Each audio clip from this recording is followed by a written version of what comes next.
মানুষের মনের মধ্যে কতটা ক্ষোভ ছিল বুঝতে পেরেছে। দুর্নীতি করতে করতে তৃণমূল কংগ্রেস এমন জায়গায় পৌঁছেছে, মানুষ সুযোগ পেয়েছে, পরিবর্তন করে দিয়েছে। যেখানে যে শক্তিশালী তাকে ভোটটা দিয়ে দিয়েছে। আর আজকে যে ঘটনা ঘটলো সত্যি নজিরবিহীন, যে এখন 1 মাস হলো না প্রাক্তন হয়েছেন তাকে এই সমস্ত টিপ্পনির সম্মুখীন হতে হচ্ছে। এটা থেকে শিক্ষা নেওয়া দরকার। আমাদের মধ্যে যারা রাজনীতি করছে, সময় সবার সমান যায় না। আজকে যে নিচে ডাউনে আছে, কালকে সে আপে থাকবে। আজকে যে আপে আছে, কালকে সে কালের ক্রমে ডাউনে নামবেই। সুতরাং কিন্তু বুদ্ধবাবুকেও কেউ কোনোদিন এই প্রশ্ন সম্মুখীন হতে হয়নি। বুদ্ধবাবুকে কোনো চোর প্রশ্ন সম্মুখীন হতে হয়নি, কারণ বুদ্ধবাবু ক্ষমতায় থাকা অবস্থায় ক্ষমতার অপব্যবহার করেনি। তো এই ক্ষমতায় থেকে ক্ষমতার অপব্যবহার করার আজকে ফল ভুগতে হচ্ছে। তবে আর সাথে একটা কথা বলি, আজকে যে তিনি কোর্টে আসলেন, এই কতটা লিগাল ওয়েতে এসেছেন তিনি। আমি যতটুকু আমার জ্ঞান আছে, আমার মনে হয় এটা তিনি ভুল পন্থা অবলম্বন করেছেন।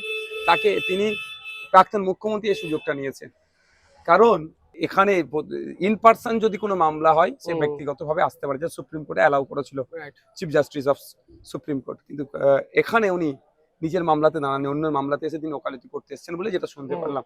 সেক্ষেত্রে যে পার্টিকুলার্স, যে আপনার অ্যাডভোকেটের জন্য যে পেপারস, অর্থাৎ আইডি কার্ড বা এনরোল, সেটা কি করা আছে? রিজাম্পশন যেটাকে বলা হয়, হ্যাঁ, রিজাম্পশন কি নিয়েছেন? মনে হলো প্রাক্তন মুখ্যমন্ত্রী হিসাবে সেই বেনিফিটটা নিয়ে নিলেন। এটাও ভুল কাজ করেছেন।